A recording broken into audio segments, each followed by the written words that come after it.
Hi students,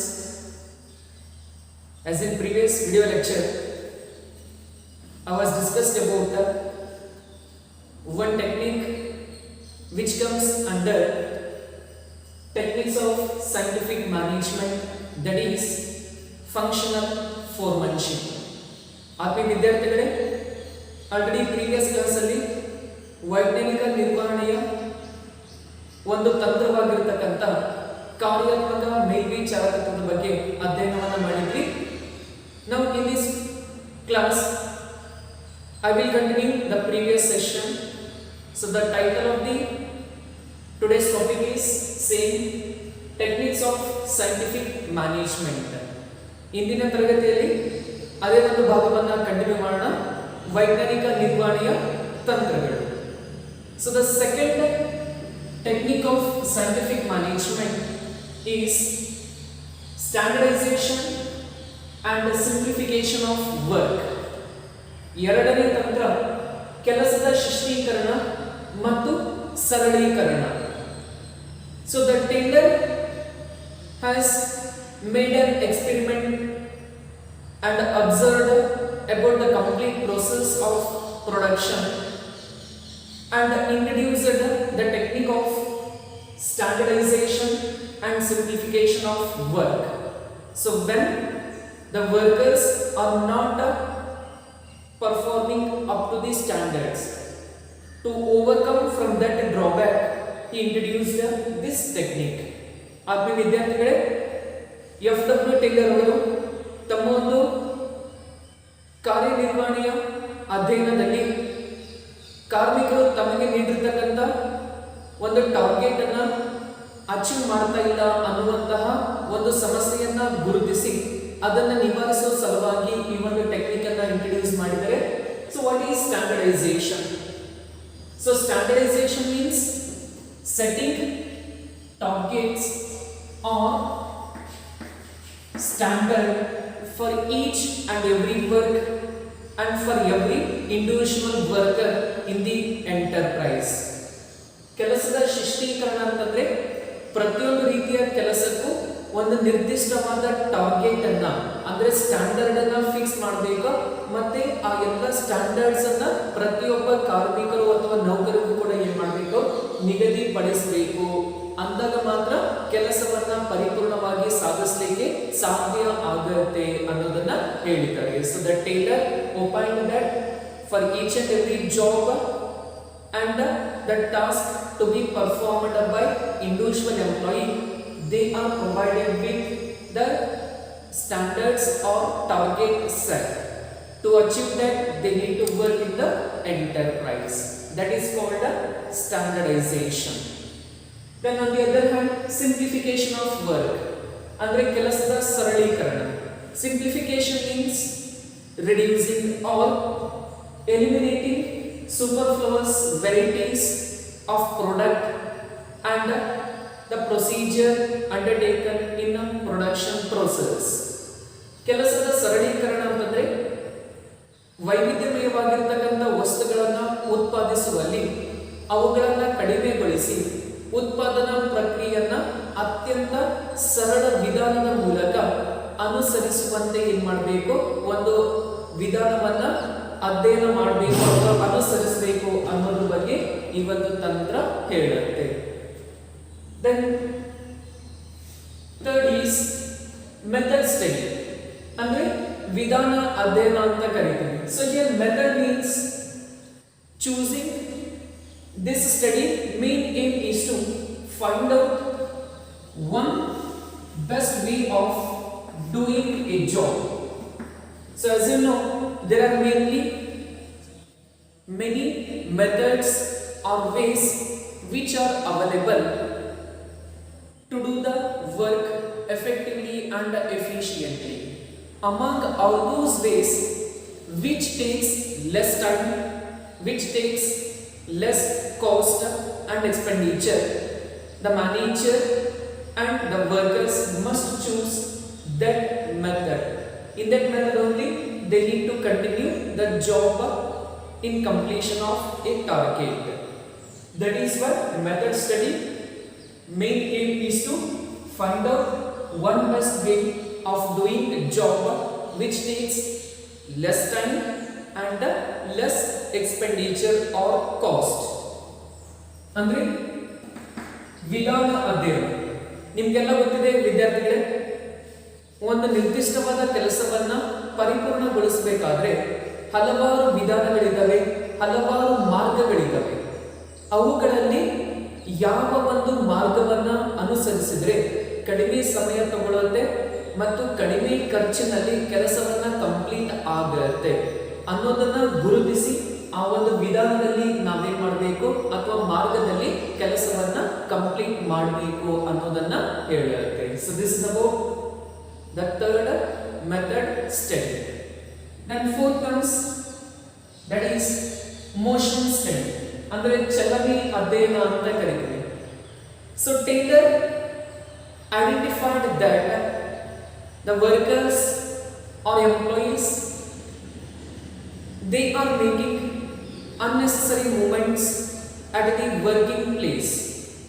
It takes some time in making unnecessary movement like lifting of an object, dropping of an object, sitting and changing places or position at the working place. That is, the employees unnecessarily move from one department to another department, or from one job to another job, or from one place to another place while doing a job.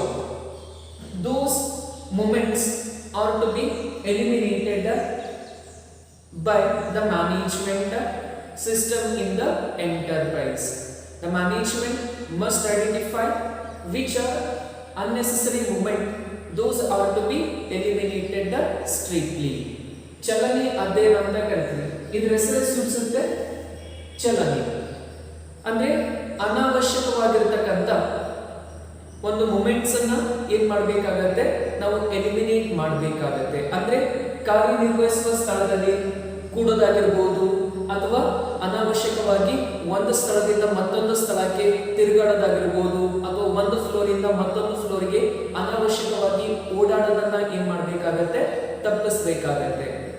ಅಲ್ಲಿ ಸಮಯ ಕೂಡ ಉಳಿತಾಯ ಆಗತ್ತೆ, ಅವರ energy ಕೂಡ ಏನಾಗುತ್ತೆ, ಉಳಿತಾಯ ಆಗುತ್ತೆ ಅನ್ನೋದನ್ನ ಏನ್ ಮಾಡಿದ್ರೆ ಈ ಒಂದು ಟೆಕ್ನಿಕಲ್ಲಿ ಇಂಟ್ರೊಡ್ಯೂಸ್ ಮಾಡಿದ್ದಾರೆ. Then fifth is time study, ಸಮಯ ಅಧ್ಯಯನ. So here the main aim of time study is to determine the standard time taken to perform a job. ಸಮಯ ಅಧ್ಯಯನದ ಪ್ರಮುಖ ಉದ್ದೇಶ ಏನು ಅಂತಂದ್ರೆ ಒಂದು ನಿರ್ದಿಷ್ಟವಾದ ಕೆಲಸವನ್ನ ನಿರ್ವಹಿಸಬೇಕಾದಲ್ಲಿ ಎಷ್ಟು ಸಮಯವನ್ನ ತೆಗೆದುಕೊಳ್ಳುತ್ತೆ ಮತ್ತು ಅದೇ ಸಮಯದಲ್ಲಿ ಕೆಲಸವನ್ನ ಪರಿಪೂರ್ಣಗೊಳಿಸುವಂತೆ ಏನ್ ಮಾಡಬೇಕು, ಮೇಲಿನ ಅಧಿಕಾರಿಗಳು ನೋಡ್ಕೋಬೇಕಾಗುತ್ತೆ. So the main objective of time study is to determine the standard time taken to perform a job and ensure that within that time the job is completed. ಸಮಯ ಅಧ್ಯಯನದ ಪ್ರಮುಖ ಉದ್ದೇಶ ಒಂದು ನಿರ್ದಿಷ್ಟವಾದ ಕೆಲಸವನ್ನ ಪರಿಪೂರ್ಣಗೊಳಿಸಬೇಕಾದ್ರೆ ಎಷ್ಟು ಸಮಯ ತೆಗೆದುಕೊಳ್ಳುತ್ತೆ ಮತ್ತು ಅದೇ ಒಂದು ಸಮಯದಲ್ಲಿ ಕೆಲಸ ಕಂಪ್ಲೀಟ್ ಆಗೋ ಹಾಗೆ ಏನ್ ಮಾಡಬೇಕಾಗುತ್ತೆ, ನೋಡ್ಕೋಬೇಕಾಗುತ್ತೆ. Then sixth is fatigue study, ಆಯಾಸ ಅಧ್ಯಯನ. So here fatigue study determines the time and the frequency of rest intervals required for the workers and employees while doing a job. Say for example, the standard time to work for an individual is 8 hours. So but at a stretch an employee unable to work continuously for 8 hours. At that time they require certain rest intervals for an half an hour, for an 45 minutes or for an 15 minutes. Like they need a tea break, they need the rest. So while doing a job, so if you do not provide the rest, and if you tell that you need to work continuously for an 8 hours, means it is highly difficult to an individual being. So therefore fatigue study aims at the time and frequency of rest intervals required to the employees. It can be given to all the employees, and while in a school or colleges also, for students and lecturers also, they are giving the rest intervals for 15 minutes rest and for 30 minutes lunch break, like that. Then the energy will be retained and the work is to be conducted smoothly. ಅಂದರೆ ಆಯಾಸ ಅಧ್ಯಯನದ ಪ್ರಮುಖ ಉದ್ದೇಶ ಏನು ಅಂತಂದರೆ, ನೌಕರರು ನಿರ್ವಹಿಸುವ ಕೆಲಸದ ಅವಧಿಯಲ್ಲಿ ಕೊಂಚ ಸಮಯವನ್ನು ನಾವೇನು ಮಾಡಬೇಕಾಗತ್ತೆ, ಅವರು ರೆಸ್ಟ್ ತಗೊಳ್ಳಿಕ್ಕೆ ನೀಡಬೇಕಾಗತ್ತೆ. ಅಂದರೆ ಸಾಮಾನ್ಯವಾಗಿ ವ್ಯಕ್ತಿಯು ನಿರ್ವಹಿಸುವ ಕೆಲಸದ ಅವಧಿ 8 ಅವರ್ಸ್ ಆಗಿರುತ್ತೆ. ಈ 8 ತಾಸನ್ನು ಕಂಟಿನ್ಯೂಸ್ ಆಗಿ ಎಂಪ್ಲಾಯಿ ಕೆಲಸ ಮಾಡಲಿಕ್ಕೆ ಆಗೋದಿಲ್ಲ. ಅಂತ ಸಂದರ್ಭದಲ್ಲಿ 15 ಮಿನಿಟ್ಸ್ ಆಗಿರ್ಬೋದು ಅಥವಾ ಹಾಫ್ ಆನ್ ಅವರ್ ಬ್ರೇಕ್ ಅನ್ನ ಕೊಟ್ಟಾಗ ಏನಾಗುತ್ತೆ, ಅವರ ಒಂದು ಎನರ್ಜಿ ಕೂಡ ರಿಟೇನ್ ಆಗುತ್ತೆ, ಮತ್ತೆ ಇನ್ನೂ ಹೆಚ್ಚಿನ ಹಸನ್ಮುಖಿಯಾಗಿ ಮತ್ತು ಸುಗಮವಾಗಿ ಏನ್ ಮಾಡ್ತಾರೆ, ಕೆಲಸವನ್ನ ನಿರ್ವಹಿಸ್ತಾರೆ. ಅದನ್ನ ಗುರುತಿಸಿ ಅವರಿಗೆ ರೆಸ್ಟ್ ಅನ್ನ ಕೂಡ ಏನ್ ಮಾಡಬೇಕು, ನೀಡಬೇಕು ಅನ್ನೋದನ್ನ ಈ ತಂತ್ರ ಹೇಳುತ್ತೆ.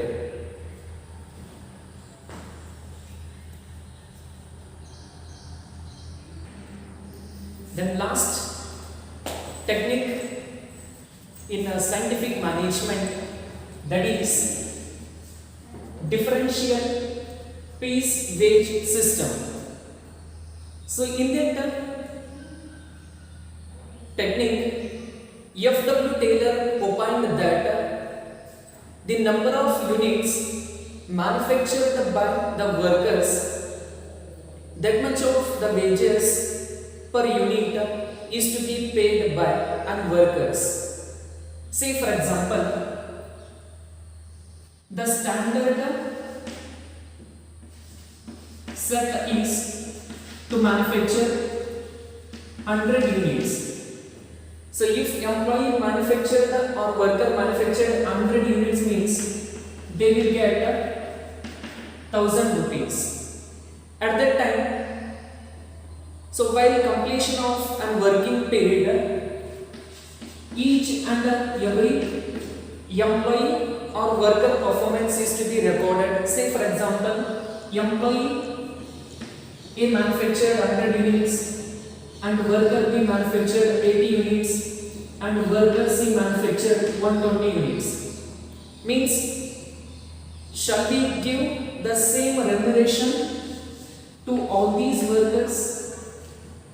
It's not possible, because their efficiency is different, their working performance is different. So say here, worker A is up to the standard, he will get 10,000 rupees, and worker B has manufactured 80 units, means he will get less remuneration, and employee C has over the standard, means they will get more remuneration.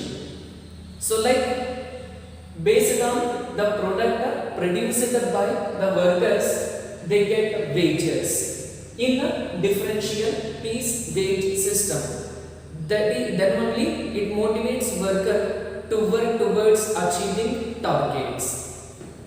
ಆತ್ಮೀಯ ವಿದ್ಯಾರ್ಥಿಗಳೇ, ಕೊನೆಯದಾಗಿರ್ತಕ್ಕಂಥ ತಂತ್ರ ವಿಭೇದಾತ್ಮಕ ಕಾರ್ಯಾಧಾರಿತ ಕೂಲಿ ಪದ್ಧತಿ ಅಂತೇಳಿ. ಈ ಒಂದು ವಿಧಾನದಲ್ಲಿ ಕಾರ್ಮಿಕರು ಎಷ್ಟು ಉತ್ಪಾದನೆಯನ್ನ ಮಾಡಿರ್ತಾರೆ ಅಷ್ಟೇ ವೇತನವನ್ನ ಅಥವಾ ಕೂಲಿಯನ್ನ ನೀಡಿದಾಗ ಮಾತ್ರ ಏನಾಗುತ್ತೆ, ಸಮನಾಗಿರ್ತಕ್ಕಂಥ ವೇತನವನ್ನ ಪಡಿಲಿಕ್ಕೆ ಸಾಧ್ಯ ಆಗುತ್ತೆ. ಉದಾಹರಣೆಗೆ, ಕಂಪನಿ ನೀಡಿರ್ತಕ್ಕಂಥ ಟಾರ್ಗೆಟ್ 100 ಯೂನಿಟ್ಸ್ ಇದೆ. ಪ್ರತಿಯೊಬ್ಬ ಕಾರ್ಮಿಕ 100 ಯೂನಿಟ್ಸ್ ಕಾರ್ಮಿಕರು 100 ಯೂನಿಟ್ಸ್ ಅನ್ನ ಮ್ಯಾನುಫ್ಯಾಕ್ಚರ್ ಮಾಡಬೇಕು ಅಂದ್ರೆ 1000 ರೂಪೀಸ್ ಅವರಿಗೆ ದಿನಗೂಲಿಯನ್ನ ನೀಡಲಾಗುತ್ತೆ.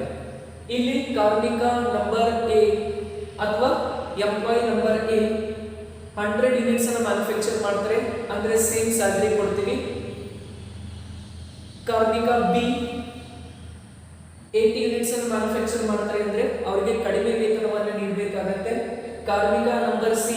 120 ಯೂನಿಟ್ಸ್ ಅನ್ನ ಮ್ಯಾನುಫ್ಯಾಕ್ಚರ್ ಮಾಡಿದ್ರೆ ಅಂತಂದ್ರೆ ಹೆಚ್ಚಿನ ವೇತನವನ್ನ ನೀಡೋದಾಗಿರುತ್ತೆ.